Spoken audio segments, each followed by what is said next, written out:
There's that George Deltadena and Pacific Palisades leveled. The ecological crisis is not coming. It is already here. In fires, floods, poisoned water, deadly heat waves, food insecurity, displacement, and extinction. What was once discussed as a future threat is now shaping everyday life for millions of people around the world. I'm doing this for my son. The government's inaction on climate change is a death sentence for us all. The United Nations have said we should have no new oil. Liz Truss wants to open 130 new oil licenses. That's a death sentence to this planet. The planet is warming rapidly. The last decade was the warmest on record.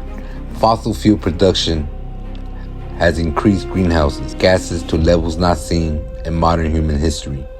Glaciers are melting. Sea levels are rising. Extreme temperatures, droughts, floods, wildfires, and stronger storms are becoming more common. Every year, climate-related disasters force millions of people from their homes. And for many communities, these impacts are already irreversible. Climate change is only part of the story. Scientists have warned that roughly 1 million species could disappear in the coming decades. Habitats are destroyed, forests are cleared, rivers are polluted, entire ecosystems are pushed toward collapse.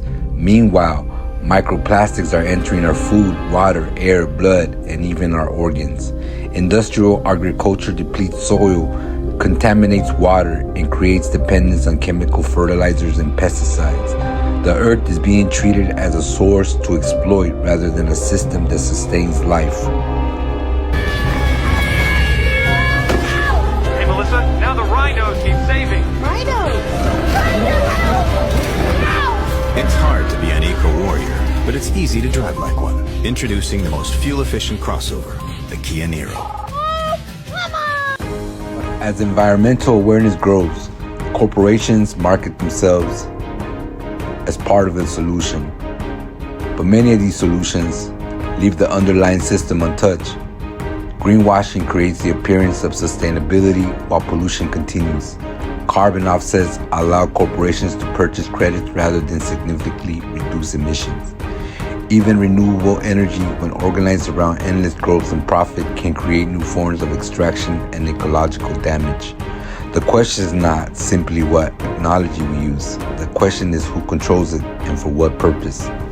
In my trip is the coordination that was born out of necessity because of the dictatorship that Brazil was going through. The people that lost their land 40 years ago, as they lost more land and they came to the city because they were forced to come to the city, that wasn't working for them either. And they have organized themselves to dream of possibly being able to go back to their own lands, to the country, to be able to work their lands. MSD has been successful to build that sense of hope, to build a sense of like we can go back and take what was ours or rightfully ours and be able to work our lands and be happy with our families, working to be happy instead of just working to work and make someone else richer.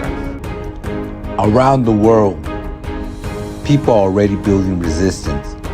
Brazil's landless workers movement has become a powerful force to sustainable agriculture and food sovereignty.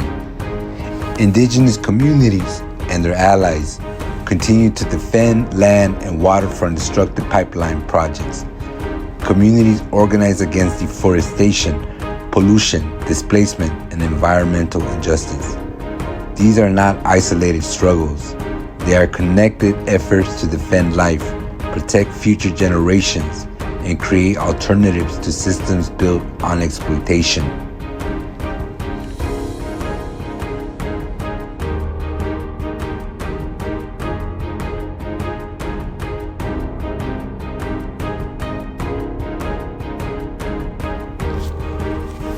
The role of revolutionaries is to connect these struggles.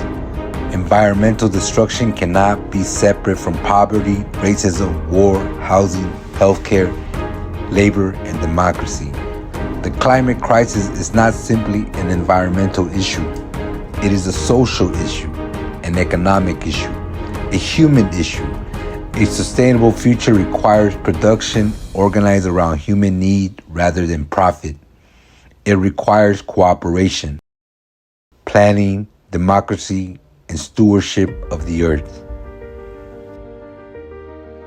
Defending the environment means defending humanity.